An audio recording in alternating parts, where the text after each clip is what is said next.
Welcome to our channel. Today we how to change Wi-Fi password, quick tip step by step clearly. Begin by connecting your device to the Wi-Fi network you want to change the password for. Open a web browser. In the address bar, type in the router's IP address. Common addresses include 192.168.1.1 or 192.168.0.1. Press enter to access the router's login page. You will need to enter the router's username and password. If you haven't changed them, the default credentials are often admin for both fields. After logging in, look for a section labeled Wireless or Wi-Fi settings.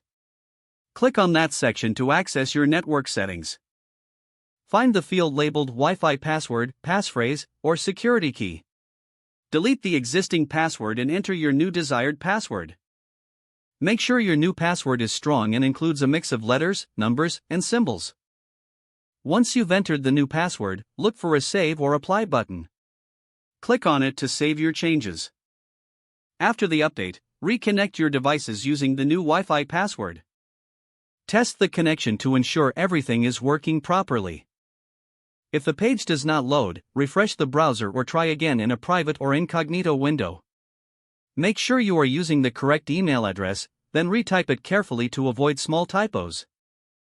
If your password is not accepted, use the reset option and create a new strong password you can remember. Check your spam folder for verification or security emails, then complete any requested confirmation steps. Enable two-factor authentication if available to improve account security and reduce unauthorized access risk. After signing in, review your profile details so your contact information and settings are accurate and current. If you see an error message, note it down and try again after restarting your device and internet connection. Log out when you finish, especially on shared devices, to keep your account and payment information secure. If the page does not load, refresh the browser or try again in a private or incognito window. Make sure you are using the correct email address, then retype it carefully to avoid small typos. If your password is not accepted, use the reset option and create a new strong password you can remember. Check your spam folder for verification or security emails, then complete any requested. Enable two-factor authentication if available to improve account security and reduce unauthorized. Don't forget to like this video and subscribe to our channel for more step-by-step tech guides.